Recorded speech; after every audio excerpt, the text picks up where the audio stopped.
Hello everyone, I welcome to all of you in this video. Today's mock test number 8, general knowledge with special reference to JNK UT. 20 में से कितना score आएगा वो आपने video के comment box में बता देना है। तो ये क्वेश्चन सारे के जो है इंपॉर्टेंट रहेंगे आने वाले जेके एसएसबी के एग्ज़ाम्स। आपका जेकेपी कांस्टेबल हो गया और भी बहुत सारे अपकमिंग एग्ज़ाम्स हैं जेके एसएसबी के, तो उनके लिए आज की क्लास जो है काफ़ी ज़्यादा इंपॉर्टेंट है। तो पिछले जो अगर आपने अभी तक साथ के साथ मॉक टेस्ट अभी तक नहीं देखे हैं या फिर उनकी वीडियोस आपने नहीं देखी हैं, डिस्क्रिप्शन बॉक्स में हम आपको 2026 में सीरीज़ चल रही है वो भी हम आपको लिंक प्रोवाइड कर देंगे। जो 25 में एमसीक्यूज़ हुए हैं वो भी हम आपको प्रोवाइड कर देंगे, ठीक है। तो काफ़ी दिन लेक्चर नहीं आया है, उसकी वजह ये है कि हेल्थ इशू चल रहा था। अब ठीक है थोड़ा, तो अब सोचा क्यों ना क्लासेस को कंटिन्यू किया जाए। तो पिछले मॉक टेस्ट में एक क्वेश्चन पूछा गया था बच्चों ने, तो साक्षी ने आंसर जिसका दिया है, नदीम वक़्त ने आंसर दिया है और उसके बाद यहाँ पे हुसैन ने आंसर दिया है और भी बहुत सारे बच्चे हैं जिन्होंने आंसर दिया है।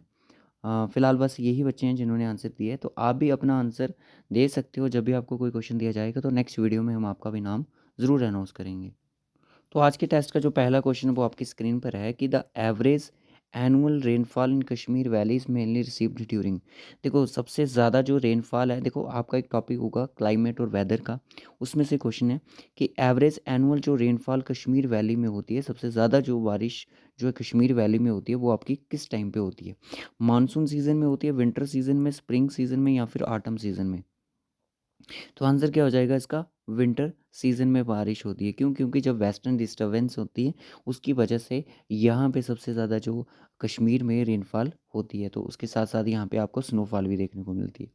नेक्स्ट क्वेश्चन है कि Pir Panjal range acts as barrier, मतलब कि वेरियर का काम करता है, कि रुकावट ऑब्स्टेकल्स का काम करता है। पीर पंजाल की रेंज मानो ये है, ठीक है, पीर पंजाल की रेंज आ गई, तो ये वेरियर का काम करेगी।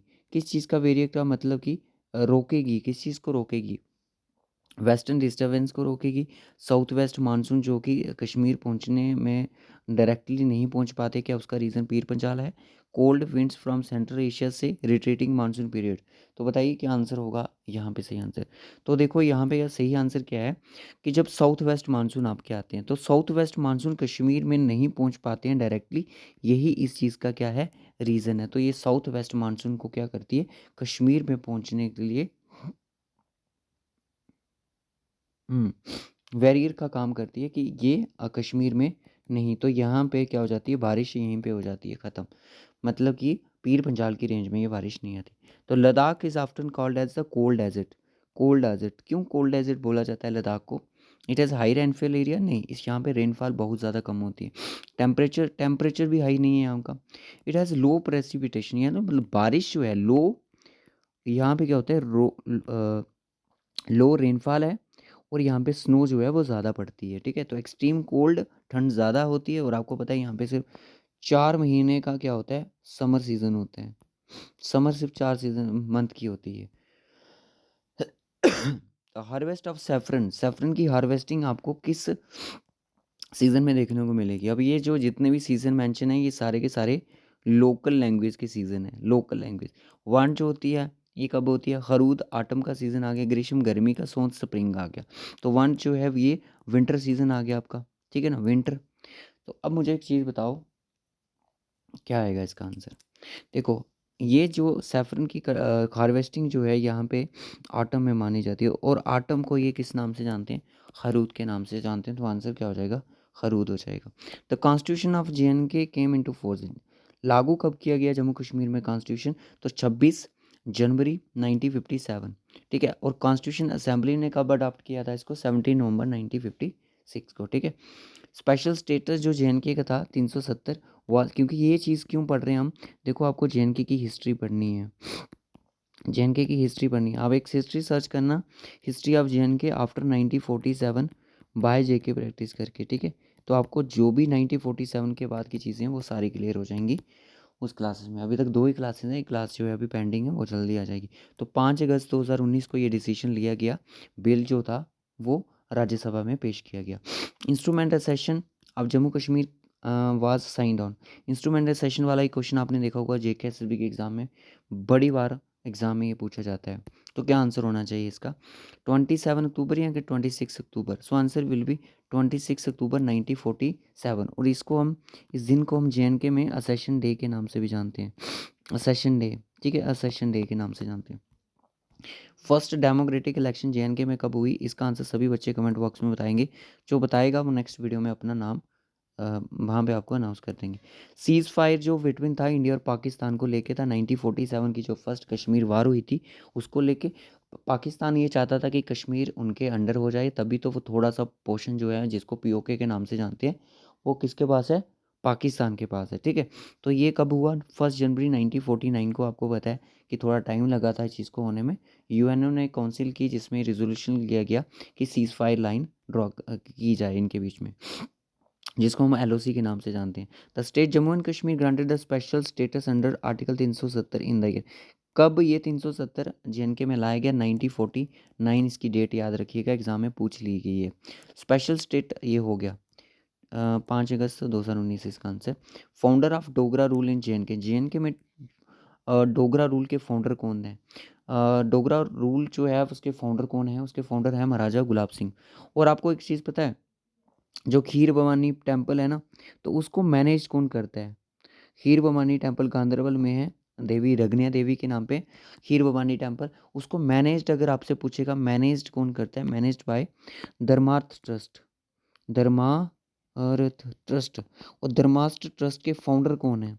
ये चीज़ भी आप कमेंट बॉक्स में बता दो तो बहुत बढ़िया रहेगा। ठीक है, धर्मार्थ ट्रस्ट के फाउंडर कौन है ये आपने बताना है, क्योंकि ये क्वेश्चन भी एग्जाम में बड़ी बार पूछा गया है।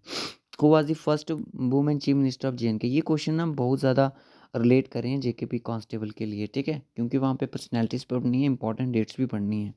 So answer will be Mehbooba Mufti. Famous Dogri poet Padma Sachdev belong to. अगर ये डोगरी पोइट है तो ये ना तो लेह में होंगी, ना तो कारगिल में, ना तो श्रीनगर में। सो answer will B A option. Founder of NC के फाउंडर कौन थे? एनसी के फाउंडर कौन थे? एनसी फाउंड कब की गई? ये भी इंपॉर्टेंट क्वेश्चन है। 1932 को। किसके द्वारा? शेख मोहम्मद अब्दुल्ला द्वारा। Who was the last ruling? ये क्वेश्चन पहले पहले जेकेएसबी का बहुत रिपीटेड क्वेश्चन था। अब ये स्टेटमेंट वाले क्वेश्चन में आ सकता है। महाराजा हरि सिंह। एलओसी किसके ऊपर स्टैंड करता है? Line of control. किस किस के बीच में? इंडिया और पाकिस्तान के बीच में। ये कब ड्रा की गई थी? फर्स्ट वार जब हुई थी। अब यहाँ पे देखो, arrange the following correct order. Correct order मेरे ख्याल में जो पहला हुआ है, देख लेते हैं क्या क्या डेट है। सीज फायर कब हुआ? 1949। ओके, 1 जनवरी 1949। रीऑर्गेनाइजेशन जेएनके हुआ आपका इंटू 2 यूटीज में 5 अगस्त को। ये सीधा डेट लिख लेते हैं 2019 को। और उसके बाद अडॉप्टेशन ऑफ जेएनके कॉन्स्टिट्यूशन कब अडॉप्ट किया गया? 1957 को।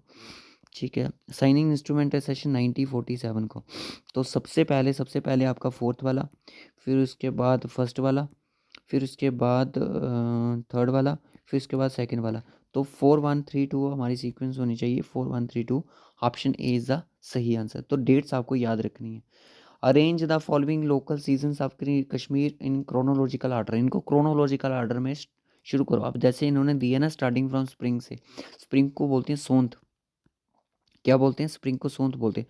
तो मतलब पहला तो सोंत आएगा, मतलब कि पहले में क्या आएगा? 2 आएगा। फिर उसके बाद ऑप्शन कौन सा कट गया? ऑप्शन बी ही खत्म हुआ उसके बाद। सोंत के बाद कौन सा? स्प्रिंग के बाद आता है समर। समर को बोलते हैं ग्रीष्म, यानी कि 2 के बाद 4 आएगा। ठीक है, फिर उसके बाद आता है ऑटम। ऑटम को बोलते हैं हम हरूद। हरूद आएगा, फिर उसके बाद पहला आएगा। तो 2431 किस ऑप्शन में? ऑप्शन ए में है। So answer A is the सही आंसर। इंडियन ट्रूप्स वर एयरलिफ्टेड इन श्रीनगर। जब इंस्ट्रूमेंटल सेशन साइन हुआ 26 अक्टूबर 2000, सॉरी 2000 नहीं, 1947 को। ठीक है, तो इंडियन गवर्नमेंट ने हेल्प करी थी। तो इंडियन ट्रूप्स सबसे पहले श्रीनगर में जब लैंड किए गए, कब लैंड किए गए थे? 27 अक्टूबर 1947। याद रखना, पहली बार इंडियन आर्मी देखने को मिली थी कहाँ पे? कश्मीर रीजन में। तो आज की इस क्लास में हमने कितने क्वेश्चन पढ़े? 20 क्वेश्चन करे।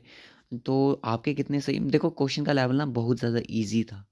अगर जिसका ना 17-18 स्कोर बन रहा है, बहुत बढ़िया, आपकी तैयारी अच्छे से चल रही है। तो मेरे ख्याल में 20 में से 20 सबके आने चाहिए, क्योंकि पेपर जो था आज के टेस्ट का जो लेवल था वो बहुत ही ज़्यादा इजी था। इस क्वेश्चन का आंसर जो भी होगा कमेंट बॉक्स में ज़रूर बताएं। तो इसी तरह से इस चैनल को आप सब्सक्राइब ज़रूर कर लें। डिस्क्रिप्शन बॉक्स में आपको प्लेलिस्ट मिल जाएंगी। तो बता दीजिएगा इसका आंसर ए होगा, बी होगा, सी होगा, डी होगा, जो भी होगा आंसर इसका ज़रूर बताएं। तो आज की क्लास में इतना ही रखते हैं, इस वीडियो को यहीं तक। मिलेंगे आपसे नेक्स्ट क्लास में, तब तक के लिए टेक केयर, बाय बाय। और जितने बच्चे एसआई की तैयारी कर रहे हैं वो ज़रा कमेंट करके बताएं कि क्या आपको जेकेपी सब इंस्पेक्टर के रीजनिंग के मॉक टेस्ट की सीरीज़ शुरू की जाए या नहीं की जाए, क्योंकि फुल मॉक टेस्ट होंगे जिसमें आपके सारे टॉपिक इंक्लूड होंगे। तो टिल एग्ज़ाम तक कोशिश रहेगी कि 10 से 15 मॉक टेस्ट जो हैं वो कंडक्ट हो जाएँ।